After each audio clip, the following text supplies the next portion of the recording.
सभी सुनने वाले बहन भाइयों को प्रभु यीशु मसीह की जय। ਅੱਜ ਅਸੀਂ ਪਵਿੱਤਰ ਸ਼ਾਸਤਰ ਦੇ ਵਿੱਚੋਂ ਮਤੀ ਦਾ 14 ਚੈਪਟਰ ਤੁਹਾਨੂੰ ਸੁਣਾਵਾਂਗੇ। यूहन्ना बपतिस्मा दाता की हत्या। उस समय शासक हेरोदेस ने यीशु की ख्याति सुनी। उसने अपने दरबारियों से कहा, हे यूहन्ना बपतिस्मा दाता, ये मृतकों में से जी उठा है, इसी कारण इसमें ये चमत्कारिक शक्तियाँ क्रियाशील हैं।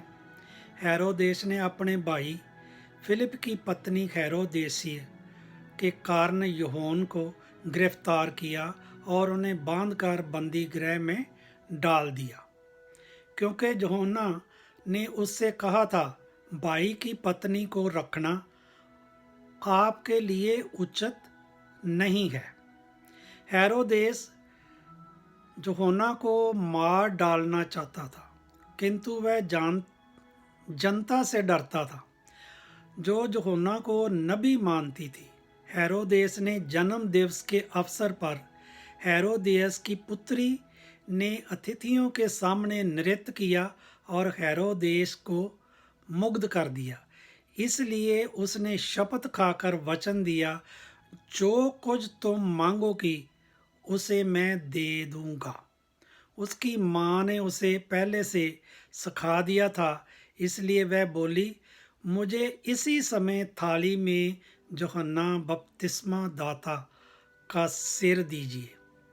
हेरोदेस को धक्का लगा, परंतु अपनी शपथ और अतिथियों के कारण उसने आदेश दिया कि यूहन्ना का सिर इसे दे दिया जाए और सैनिकों को भेजकर उसे बंदी गृह में यूहन्ना का सिर कटवा दिया। उनका सिर थाली में लाया गया और लड़की को दे दिया गया और वह उसे अपनी माँ के पास ले गई। यूहन्ना के शिष्य आए और वह उनका शव ले गए। उन्होंने उसे कब्र में रखा और जाकर यीशु को इसकी सूचना दी। फिर प्रभु ने 5000 लोगों को भोजन कराना, इसके बारे मती 14 दस्या। यीशु ये समाचार सुनकर वहाँ से हट गए और नाव पर चढ़कर एक निर्जन स्थान की ओर एकांत में चले गए।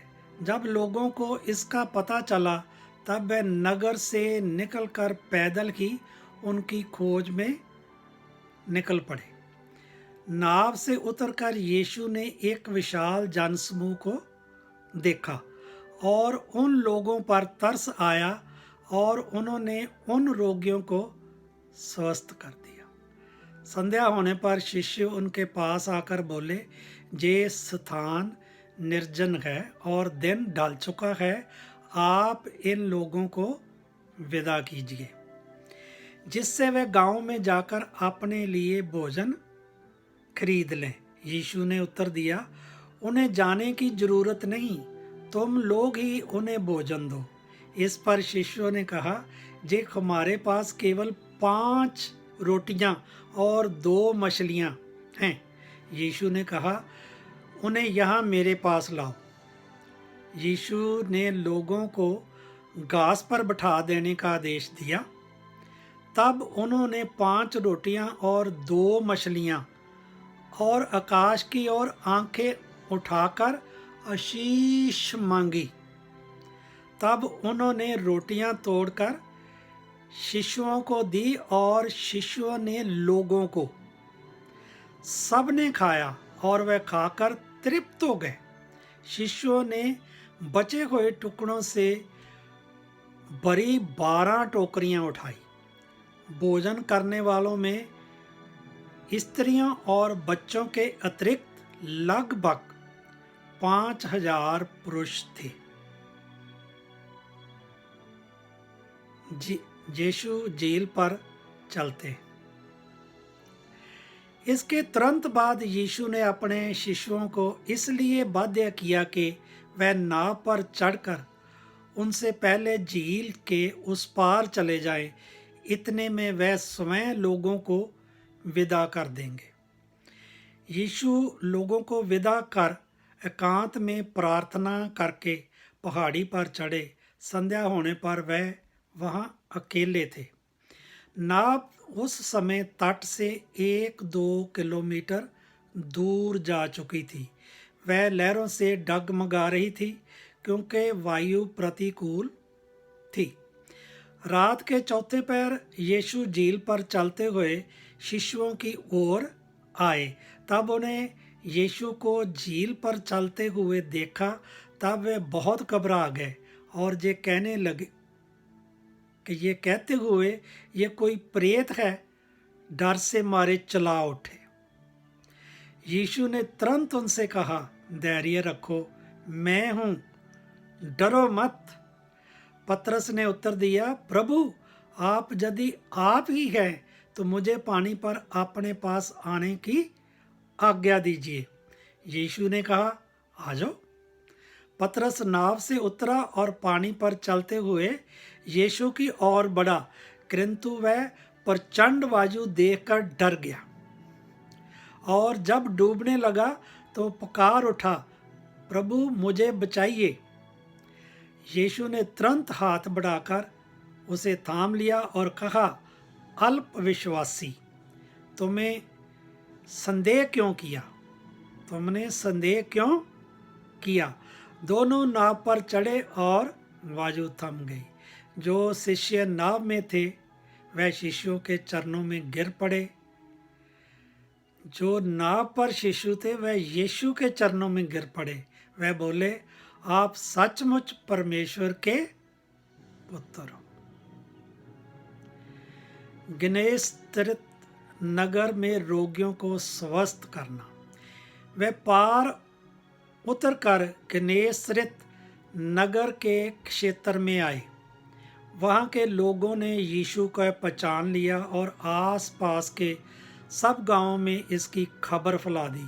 वह सब रोगियों को यीशु के पास लाए और उनसे निवेदन किया कि वह उन्हें अपने वस्त्र का सिरा ही स्पर्श करने दें। जितनों ने उनका स्पर्श किया वह सब स्वस्थ हो गए। 14 चैप्टर ਦੀ मैं ਤੁਹਾਨੂੰ ਸਾਰੀ ਸੁਣਾਈ। ਸੋ ਤੁਸੀਂ ਬਹੁਤ ਗਿਆਨ ਇਹ 'ਚੋਂ ਪ੍ਰਾਪਤ ਕਰੋਗੇ। ਸੋ ਆਪਣੀ ਜ਼ਿੰਦਗੀ 'ਚ ਇਸ ਗਿਆਨ ਨੂੰ ਇਸਤੇਮਾਲ ਕਰੋ, ਇਹਦੇ ਤੇ ਉੱਤੇ ਚੱਲੋ, ਵਿਸ਼ਵਾਸ ਕਰੋ ਕਿ ਪਰਮਾਤਮਾ ਸਾਡੀ ਸਾਰੀ ਜ਼ਿੰਦਗੀ ਬਦਲ ਕੇ ਰੱਖ ਦੇਗਾ। ਹੁਣ ਮੈਂ ਸਾਰਿਆਂ ਭੈਣ ਭਰਾਵਾਂ ਦੇ ਲਈ प्रार्थना करदा। In the name of the father, sun and Holi spirit, amen. हे स्वर्गीय पिता, जैसे आपकी इच्छा स्वर्ग में पूरी होती हो धरती पर भी हो। आपका राज आए, हमें दिन भर की रोटी दिया करे। आप ही हमारे जीवन की रोटी और बल हो। जैसे हम अपने अपराधियों को क्षमा करते हैं, आप भी हमारे अपराधों को क्षमा कीजिए। किसी परीक्षा में मत डालिए, सब बुराइयों से बचा के रखें। ये सारा जलाल और पराक्रम हमेशा हमेशा के लिए आपका है। In the name of the father, sun and Holi spirit, amen. God bless you my sister and brothers, and God is peace with you. Thank you, thank you. Praise the Lord, praise the Lord. Hallelujah, hallelujah.